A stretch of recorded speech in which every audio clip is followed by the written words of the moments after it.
नमस्कार मित्रों, आप सभी का हमारे चैनल में स्वागत है। इस वक्त की सबसे बड़ी खबर जिसका असर केंद्रीय कर्मचारियों, राज्य कर्मचारियों और पेंशनर्स पर होगा। यहाँ पर आपको केंद्रीय कर्मचारियों, राज्य कर्मचारियों, पेंशनभोगी से जुड़ी सभी प्रकार की जानकारी दी जाती है। इस बार आपका महंगाई भत्ता डीए कितने % बढ़ेगा और सैलरी में कितनी बढ़ोतरी होगी के साथ साथ पेंशनभोगी यानी कि पेंशनर्स की पेंशन कितनी बढ़ेगी, यहाँ प्रूफ के साथ इसकी जानकारी दी जाती है। अगर आपने अभी तक चैनल को सब्सक्राइब नहीं किया तो चैनल को फ्री में सब्सक्राइब कर लें और बेल आइकन की घंटी को ओपन कर लें ताकि हमारी वीडियो का नोटिफिकेशन आपको आसानी से मिल जाए। राज्यसभा कर्मियों के महंगाई भत्ते पर रोक, केंद्रीय कर्मियों को भी नहीं मिलेगा 1.5 साल तक का बकाया। दोस्तों, काफ़ी बड़ी खबर आ रही है। यह भत्ता 1 जनवरी 2020 को दिया था। केंद्र सरकार के वित्त मंत्रालय के व्यय विभाग की तरफ से कहा गया था कि कर्मियों को 1 जनवरी 2020 से 30 जून 2021 तक की अवधि का कोई बकाया नहीं दिया जाएगा। विस्तार। कोविड-19 के चलते केंद्र सरकार ने अपने कई तरह के खर्चों में कटौती की है। सरकारी कर्मियों का महंगाई भत्ता और पेंशन भोगियों की महंगाई राहत की अतिरिक्त किस्त का भुगतान पहले से रोक दिया गया था।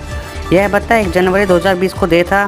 केंद्र सरकार के वित्त मंत्रालय के व्यय विभाग की तरफ से कहा गया था कि कर्मियों को 1 जनवरी 2020 से 30 जून 2021 तक की अवधि का कोई भी बकाया नहीं दिया जाएगा।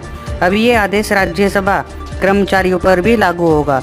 राज्यसभा सचिवालय की तरफ से जारी किए गए सर्कुलर में कहा गया है कि जून 2021 तक महंगाई भत्ते और महंगाई राहत की किस्त जारी नहीं की जाएगी। इस बाबत राज्यसभा से संबंधित अधिकारियों के अलावा वेतन एवं खाता कार्यालय को अवगत करा दिया गया है। बता दें कि केंद्र सरकार ने अप्रैल माह में 1 जनवरी 2020 को देय महंगाई भत्ते पर रोक लगा दी थी।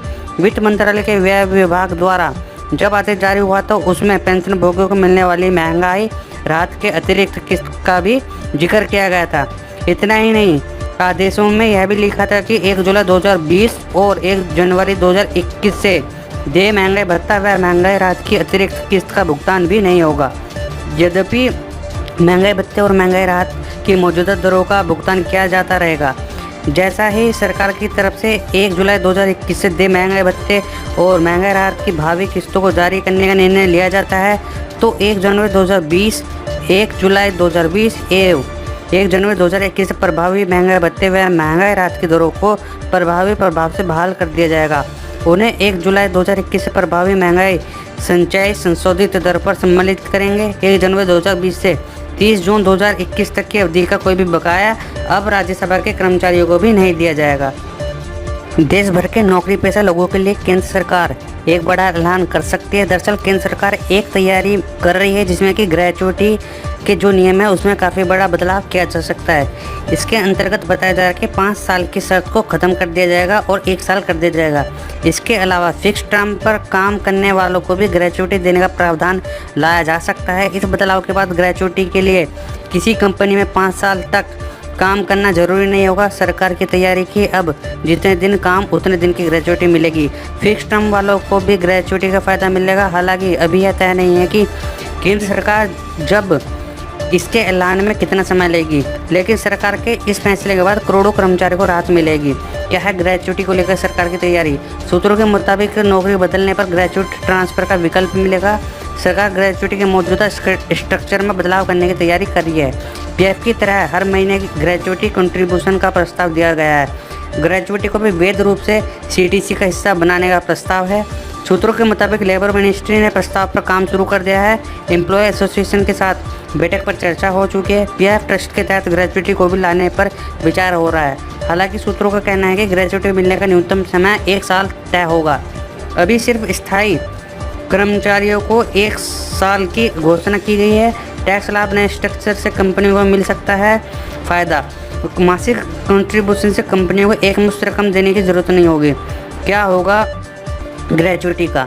आसान भाषा में समझे तो किसी कंपनी में लगातार कई सालों से काम करने वाले कर्मचारी को सैलरी, पेंशन और प्रोविडेंट फंड के अलावा जो पैसा मिलता है उसे ग्रेचुइटी कहते हैं। इसका एक छोटा सा हिस्सा कर्मचारी को सैलरी से कटता है, लेकिन ग्रेचुइटी का बड़ा हिस्सा कंपनी अपनी तरफ से देती है। यह एक तरह का कंपनी का लॉन्ग टर्म बेनिफिट की तरह होता है। कौन करता है ग्रेचुइटी का भुगतान? किसी भी कंपनी में एक तय समय तक काम करने वाले कर्मचारियों को ग्रेचुइटी दी जाती है। मौजूदा नियम के मुताबिक ग्रेचुइटी का हकदार होने के लिए कर्मचारी को कम से कम 5 साल तक एक ही कंपनी में काम करना अनिवार्य होता है। मीडिया रिपोर्ट्स के मुताबिक इस समय सीमा को 5 साल से घटा के 1 साल करने की बात हो रही है। ग्रेच्युटी एक्ट के मुताबिक जिस कंपनी में 10 या उससे अधिक कर्मचारी होते हैं उस कंपनी के कर्मचारियों को ग्रेच्युटी का लाभ मिलता है। ग्रेच्युटी का भुगतान कंपनी ही करती है। मौजूदा नियमों में के मुताबिक कैसे कैलकुलेट की जाती है ग्रेच्युटी? ग्रेच्युटी की गणित थोड़ी जटिल होती है, लेकिन चिंता न करें, हम आपको इसे भी आसान भाषा में बता देते हैं। मान लीजिए किसी कर्मचारी को 30 साल तक एक ही कंपनी में काम किया है। कर्मचारी की आखिरी सैलरी, बेसिक पे और महंगाई भत्ता जोड़ करके 50,000 रुपये बनता है।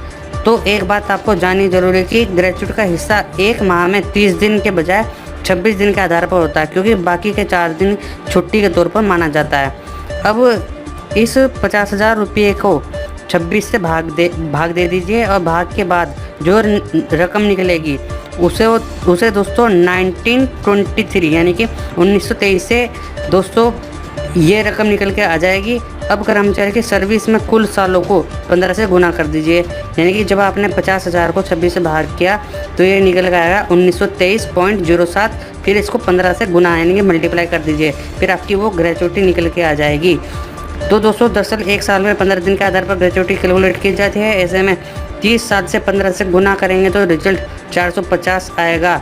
इस 450 को दोस्तों 1923 से गुना करेंगे। इस गुना के बाद कुल रकम जो आएगी दोस्तों ये आएगी 8,65,381।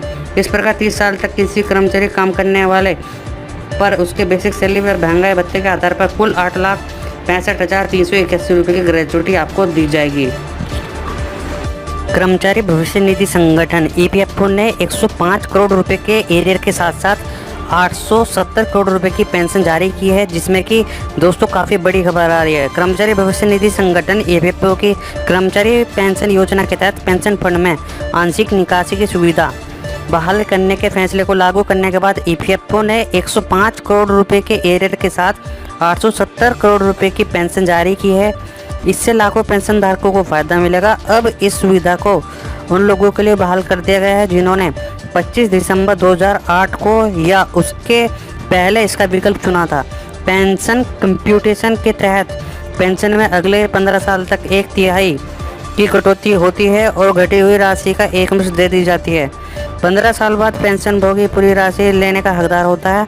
आपको बता दें कि अगस्त 2019 में श्रम मंत्री का अध्यक्षता में EPFO का फैसला लेने वाले शीर्ष निकाय केंद्रीय न्यासी बोर्ड ने 5.5 लाख पेंशन भोगियों के लिए कंप्यूटेशन की सुविधा बहाल करने के प्रस्ताव को मंजूरी दे दी थी। अब क्या होगा? सरकार की ओर से जारी बयान के मुताबिक पहले कंप्यूटेड पेंशन को बहाल करने का कोई प्रावधान नहीं था और पेंशनर्स को कंप्यूटेशन के एवज में जीवन भर कम पेंशन मिलती थी। मंत्रालय ने कहा है कि कर्मचारी पेंशन स्कीम 1995 के तहत यह पेंशनर्स के फायदे के लिए उठाया गया एक ऐतिहासिक कदम है। EPFO अपने 135 क्षेत्रीय कार्यालयों के जरिए 65 लाख पेंशनर्स को पेंशन देता है। EPFO के अधिकारियों और पेंशन कर्मचारियों ने कोविड-19 लॉकडाउन के दौरान तमाम दिक्कतों के बावजूद मई 2020 की पेंशन राशि को प्रोसेस किया है ताकि पेंशनर्स को तय शेड्यूल के मुताबिक पेंशन मिलने में कोई परेशानी ना हो। इससे पहले फरवरी में श्रम मंत्रालय ने EPS 95 के तहत पेंशन कंप्यूटेशन की व्यवस्था को बहाल करने के लिए EPFO के फैसले को लागू कर दिया था। इससे 6.5 लाख पेंशन हैं उन्हें फ़ायदा होगा। सब्सक्राइबर्स द्वारा पेंशन फंड से आंशिक तौर पर निकासी करने पर 15 साल तक कम पेंशन मिलता है। इस व्यवस्था को पेंशन कंप्यूटेशन कहते हैं। मंत्रालय के फैसले के बाद ये पेंशनर्स की 15 साल पूरे होने के बाद पूरी पेंशन प्राप्त करने का हकदार होगा। पूर्व में EPS 95 के तहत सदस्यों को अपनी पेंशन का 10 साल के लिए 1/3 की कटौती की अनुमति थी। पूरी पेंशन 15 साल बाद बहाल हो जाती थी। केंद्र सरकार के कुछ श्रेणी के कर्मचारियों के लिए यह सुविधा अभी भी उपलब्ध है। इससे पहले कंप्यूटेड पेंशन का रेस्टोरेशन का प्रावधान नहीं था। इसी वजह से पेंशनर्स को जिंदगी भर घटी हुई पेंशन ही मिलती थी। कम्यूटेड जो पेंशन है इसका रिस्टोरेशन का कदम पेंशनर्स को फ़ायदा पहुंचाने के लिए EPS 95 एम्प्लॉयज़ पेंशन स्कीम 1995 के तहत एक ऐतिहासिक कदम है। इसके जरिए 6.5 लाख पेंशनर्स को फ़ायदा हुआ। पेंशन कंप्यूटेशन का विकल्प लेने वाले मासिक पेंशन में अगले 15 साल तक 1/3 की कटौती होती है और घटी हुई राशि एकमुश्त दे दी जाती है। 15 साल बाद पेंशन भोगी पूरी राशि लेने का हकदार होता है।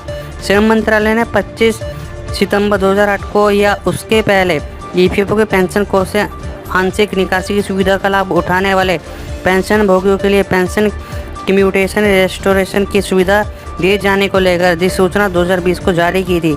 इस फैसले से 6.5 लाख पेंशन भोगियों को फायदा मिलेगा।